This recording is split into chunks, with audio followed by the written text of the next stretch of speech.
Assalamualaikum warahmatullahi wabarakatuh. Hari ini kita akan membahas tentang lingkungan atau iklim yang akan mempengaruhi dunia usaha, khususnya untuk di industri media.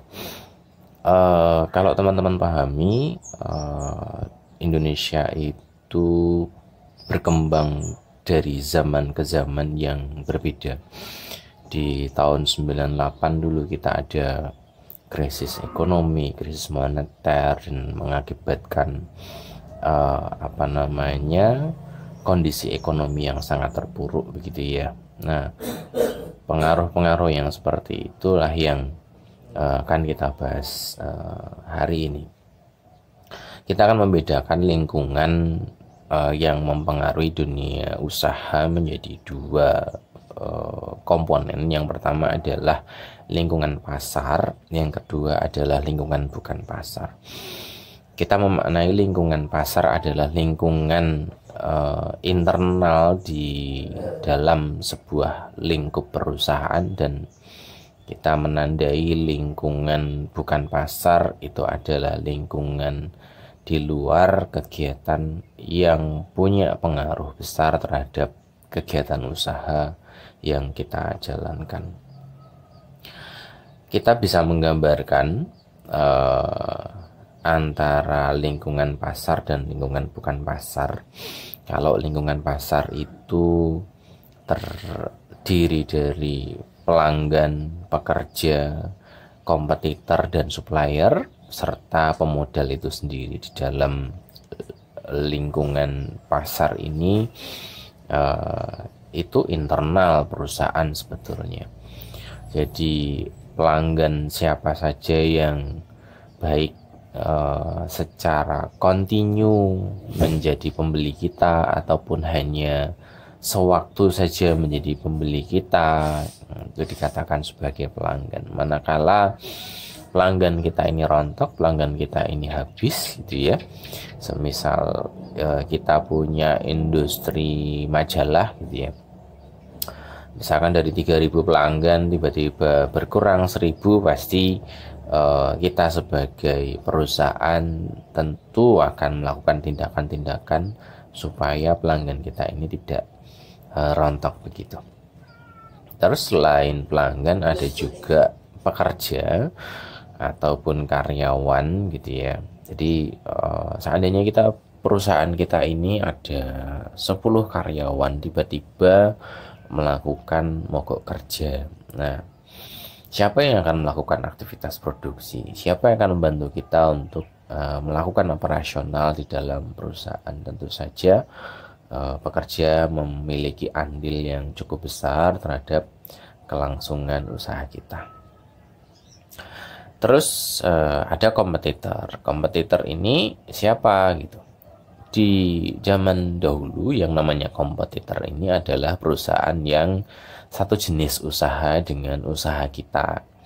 Misalkan retail dengan retail gitu ya. Misalkan ada sebut saja Indomaret dan Alfamart, ada Alfamidi dan lain-lain gitu. Tetapi di era sekarang ini yang namanya kompetitor bukan hanya perusahaan yang melakukan kegiatan sejenis, ternyata juga ada perusahaan lain yang core bisnisnya bukan core bisnis yang sama, misalkan tadi retail, tetapi menjadi pesaing kita. Misalkan begini, kita punya usaha jualan pulsa gitu ya. Nah ternyata provider sendiri pun dia juga ngejar pulsanya gitu ya. Bank itu juga jualan pulsa juga lewat aplikasi-aplikasi. Nah ini kategori non-core bisnis, tapi dia menjadi kompetitor kita. Semisal juga begini, perusahaan kita perusahaan periklanan, kita penyedia billboard, kita penyedia baliho, kita penyedia ruang-ruang iklan. Ternyata provider juga melakukan hal yang sama, dia juga jualan iklan. Dari pelanggan Telkomsel yang ada di database mereka, secara otomatis kalau kita pesan lewat provider tentu saja provider akan mengirimkan SMS ke semua pelanggan yang berlangganan di koneksi dia gitu ya. Semisal kita ada kampanye mari budayakan 3M gitu ya, pakai masker, menjaga jarak dan mencuci tangan, hanya lewat provider kita bisa, dan itu pelanggannya pasti gitu ya, dibanding beriklan di koran, beriklan di televisi, pelanggannya tidak pasti, pelanggannya juga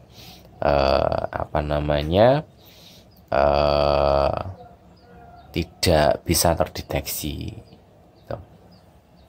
Nah, terus ada lagi yang namanya supplier. Siapa sih supplier? Supplier itu adalah pemasok bahan baku untuk industri kita. Semisal kita membuat koran gitu ya, supplier kita siapa? Supplier kita ya pemasok kertas, supplier kita adalah pemasok tinta, supplier kita adalah pemasok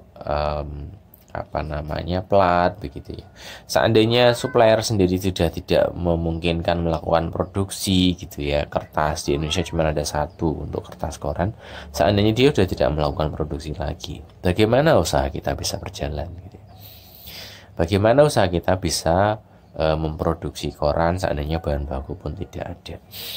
Bayangkan kalau semisal supplier kita hanya satu, dan dia tidak lagi melakukan proses produksi karena dia juga terimbas dengan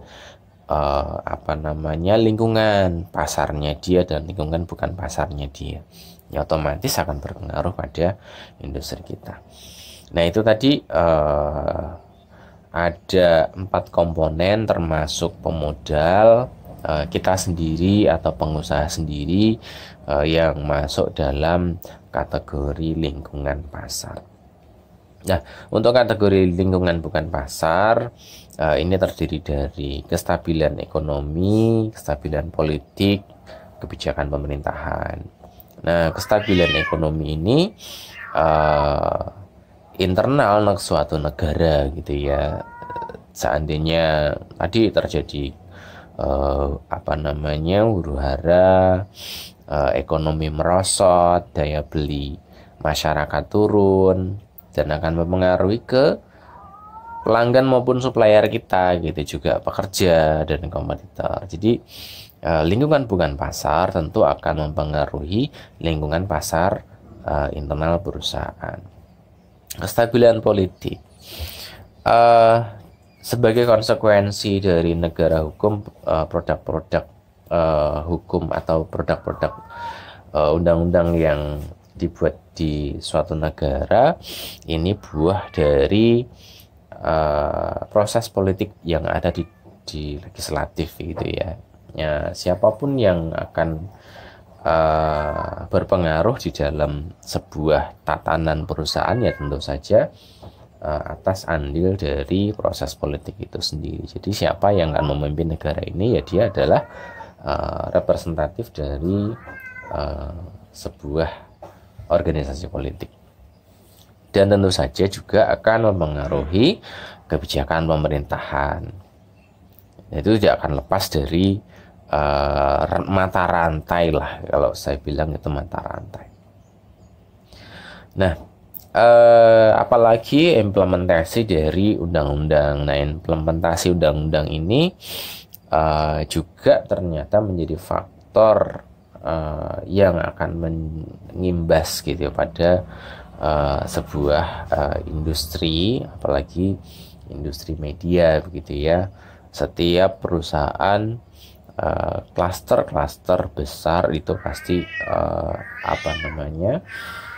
dijalankan dengan platform undang-undang. Industri media, kita mengenal di industri media kita mengenal undang-undang pers, kita mengenal undang-undang telematika, kita mengenal undang-undang pertelevisian, kita mengenal undang-undang informatika gitu ya.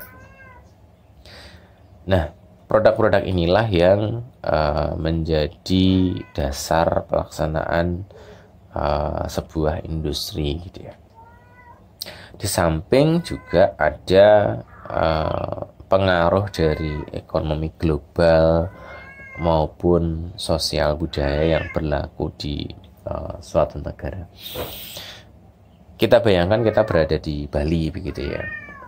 Nah, di Bali itu banyak sekali libur-libur karyawan terkait dengan kegiatan adat istiadat di Bali. Misalkan ada perempuan yang mau datang bulan, dia wajib melakukan upacara gitu ya.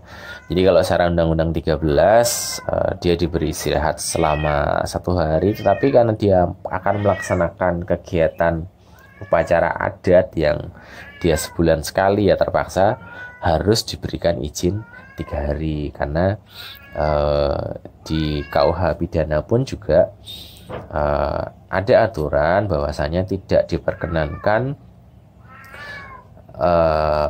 kita ini mengganggu adat istiadat, acara pemakaman gitu ya. Jadi masing-masing punya adat dan budaya sendiri-sendiri. Nah, ini lingkungan pasar dan lingkungan bukan pasar yang menjadi pengaruh untuk sebuah industri. Nah, apa saja sih yang akan mempercepat pertumbuhan ekonomi sehingga industri atau perusahaan yang kita kelola ini bisa berjalan dengan baik, bisa dengan juga ikut bertumbuh, karena ini merupakan suatu efek domino. Yang pertama adalah percepatan pembangunan infrastruktur.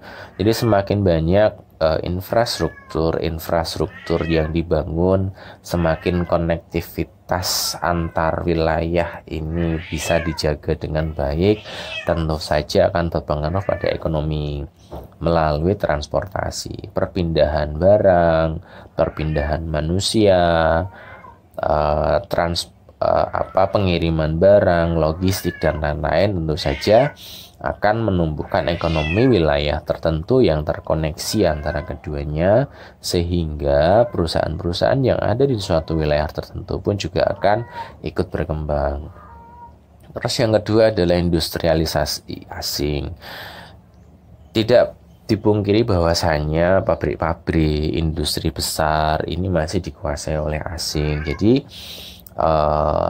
semakin banyak asingnya akan masuk, tentu saja dia akan menjadi faktor pendorong ekonomi lokal.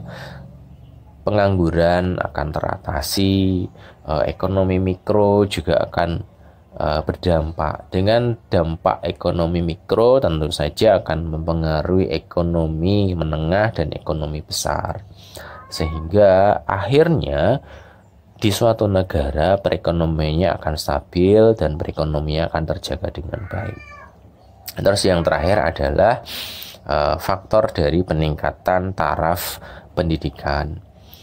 Anak-anak zaman sekarang SD saja, misalkan kelas 6 SD ini sudah mempelajari mata pelajaran kelas 3 SMP. Semakin rumit, semakin tidak mudah begitu ya. Tidak hanya SD itu hanya baca tulis hitung, tapi ada bahasa Inggris, ada komponen fisikanya yang lebih kompleks, ada komponen matematika yang lebih advance lagi yang dipelajari di SD. Ya, kita memahami bahwasanya bangsa Indonesia ini sangat ketertinggalan dengan bangsa lain ya. Dengan kita meningkatkan taraf pendidikan, diharapkan kita bisa mengejar ketertinggalan kita dari ekonomi, dari teknologi, dari kemajuan infrastruktur bangsa lain. Kira-kira seperti itu pengantar dari saya, kurang lebihnya mohon maaf. Silahkan teman-teman berdiskusi di grup WhatsApp ini, dan teman-teman silahkan melakukan presensi di kolom komentar. Terima kasih. Assalamualaikum warahmatullahi wabarakatuh.